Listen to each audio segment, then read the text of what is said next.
মৌখিক ইবাদত। মুখ দিয়ে যে ইবাদত করি এটাকে বলা হয় মৌখিক ইবাদত। জিকির করা মৌখিক ইবাদত। বলেন কি করা? জিকির করা মৌখিক ইবাদত।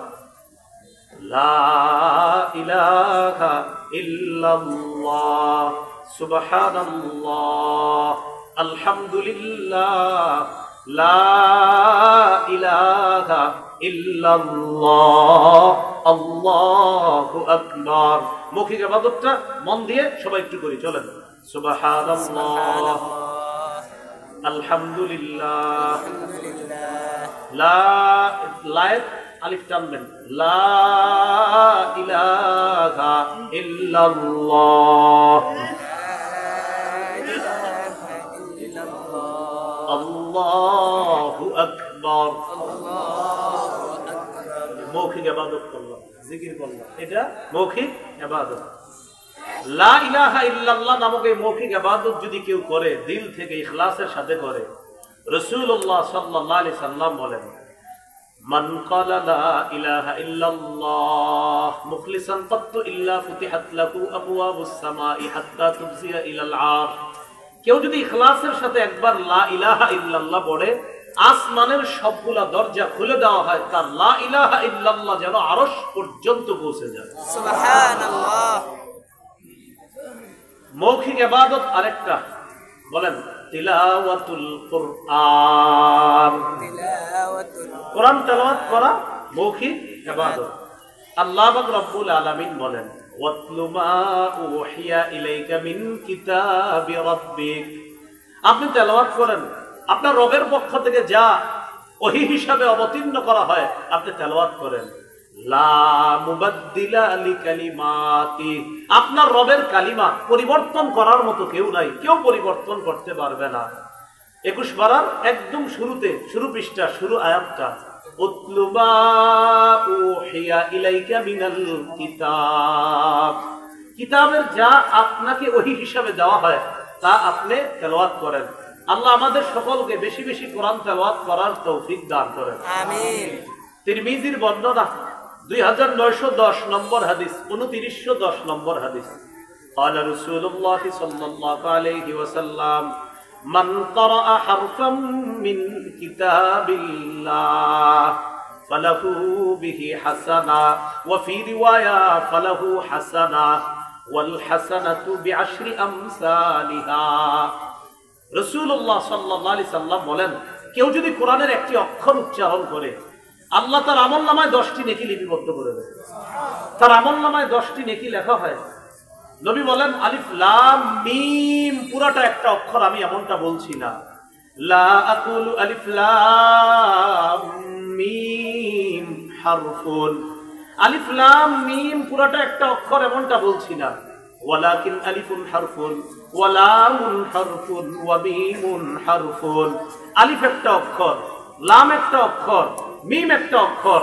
আলিফ লাম মিম কোন উম্মত পড়লো, আমলনামায় 30টা নেকি লিপিবদ্ধ হয়ে যায়। সুবহানাল্লাহ। পড়েন আলহামদু আলহামদু আলহামদু আলহামদু আলহামদু আলহামদু। হামজা লাম জবর আল, জালাম জবর আল, হামিম জবর হাম, হামিম জবর হাম, দাল পেশ দু, দাল পেশ দু। বক্তব্যে হুজুর পড়েনি? জি। 50 সওয়াব। কয়টা সওয়াব? আমরা সবাই 200 সওয়াব পেয়েছি। কয়শো? কারণ আমরা 4 বার পড়ছি। আলহামদু হামজা লাম হা মিম দাল 5 অক্ষর, আমরা সবাই পড়ছি 4 বার। তাহলে 4 50 কত? 200। তার একটু বলেন, বলেন আলহামদু আলহামদু 250, আলহামদু আলহামদু 300। তাহলে বক্তব্যে যে হুজুর পড়ায় আর আপনার যে সন্তান পড়ে, লাভ না লস? হ্যাঁ, আল্লাহ আমাদেরকে শিক্ষার প্রতি আরো গুরুত্ব আরোপ করার তৌফিক দান করুন, আমিন। সহিহ বুখারীর বর্ণনা 5011 নম্বর হাদিস। এই হাদিসের বর্ণনাকারী বারা ইবনে আযিব রাদিয়াল্লাহু তাআলা আনহু, তিনি বলেন, কানা রাজুলুন ইয়াকরাউ সূরাতাল কাহফি। এক ব্যক্তি সূরা কাহফ তেলাওয়াত করতেছিলেন। সূরা কাহফ পড়েননি জুমার দিন? জি। তো হুজুররা কইছে খালি, আর তো কেউ কয় না। সূরা কাহফ আলেম ছাড়া অন্যরা পড়েন কে কে দেখি? মাশাআল্লাহ, বারাকাল্লাহ, মাশাআল্লাহ। ইনশাআল্লাহ পড়বেন কারা? সবচেয়ে বড় উপকার দাজ্জালের ফিতনা থেকে আল্লাহ আপনাকে হেফাজত করবে। সুবহানাল্লাহ। এটা কেন করবেন না? জুমার দিন করে ফেললেন। হাফেজ যারা আছেন আপনাদের তো 15-20 মিনিট লাগবে না, 15 মিনিট সর্বোচ্চ 15 মিনিট লাগবে। তো আপনি তো মসজিদে যাইতে যাইতে করে ফেলতে পারেন হাফেজ সাহেবরা। তাহলে সূরাতুল কাহাফটা মা বোনদেরকেও বলবেন পড়তে জুমার দিন, আপনারাও পড়বেন। জুমার আগে আগে আপনি বাস যখন 10টার দিকে গোসল করে, সাধারণত আমাদের দেশের মুসলমানরা 10টার দিকে গোসল করে রেডি হয় আস্তে আস্তে, তো আপনি 10টা বাজে গোসল করে আগে আগে মসজিদে চলে যান। ইমাম সাহেব মিম্বরে বসে 12:25 বা 15-তে বসে, তো এর আগে আপনি মসজিদে বসে দুখুলুল মসজিদ পড়লেন, পড়ার পর এরপরে যদি নফল নামাজ পড়তে মন চায় কিছু পড়লেন, আর যদি না আমি পড়বো না তো বসে বসে সূরা কাহাফটা তেলাওয়াত করেন। এরপর খতিব সাহেব আসবে, উনি বয়ান করবে, তারপর আপনি বয়ানে মনোযোগ দিলেন। আপনারা গুরুত্ব দিয়ে আমলটা করেন, আল্লাহ তৌফিক দান করেন। আমিন। মা বোনদেরকেও বলবেন তারাও যেন জুমার দিনে আমলটা করে। আল্লাহ নারী পুরুষ সকলকে তৌফিক দান করে। আমিন। আর সবচেয়ে বড় লাভ কি? দাজ্জালের ফিতনা থেকে আল্লাহ হেফাজত করে। এক ব্যক্তি সূরা কাহাফ তেলাওয়াত করতেছে, সহিহ বুখারীর 5011 নম্বর হাদিস শোনাচ্ছে। তো যখন তেলাওয়াত করতেছে, ওয়া ইলা জানিবিহি হিসানুন মারবুতুন বিশাতামাইন, তার পাশে একটা ঘোড়া বাঁধা 2টা রশি দিয়ে, যিনি তেলাওয়াত করতেছে। ফাতাবাশশাতু সাহাবা, আকাশের মেঘ এটারে ছায়া দিতেছে, মানে আকাশের মেঘের মতো একটা আইসা এরকম ছায়া দিতেছে। ফাজাআলা ইয়ানফিরু, ঘোড়া লাফানো শুরু করছে। সাহাবী অবাক হয়ে গেলেন। ফালাম্মা আসবাহা আতান নবী সাল্লাল্লাহু আলাইহি ওয়াসাল্লাম ওয়া যাকারা যালিকা লা, সকাল যখন হয় আল্লাহ নবীর কাছে যাওয়ার পর নবীকে পুরা ব্যাপারটা বলেন। নবীজি বললেন, তিলকাস সাকিনাতু তানাজ্জালাত বিল কুরআন, তুমি যেটা দেখলা রাতের বেলা, এটা হলো আল্লাহর পক্ষ থেকে প্রশান্তি। তুমি কোরআন তেলাওয়াত করার কারণে এই তেলাওয়াত, এই প্রশান্তি দুনিয়াতে নিয়ে এসেছে। মৌখিক ইবাদত কোরআন তেলাওয়াত করা।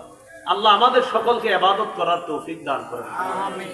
দোয়া করা মৌখিক ইবাদত, আল্লাহ মাফ করে দেন, আল্লাহ আমারে বাঁচান, আল্লাহ বিপদ থেকে বাঁচান, আল্লাহ আমারে রিজিক দেন, আল্লাহ মেয়েটার বিয়ে হচ্ছে না, বিয়ের ব্যবস্থা করেন, এটা মৌখিক ইবাদত। আবু দাউদের বর্ণনা 1479 নম্বর হাদিস, 1479।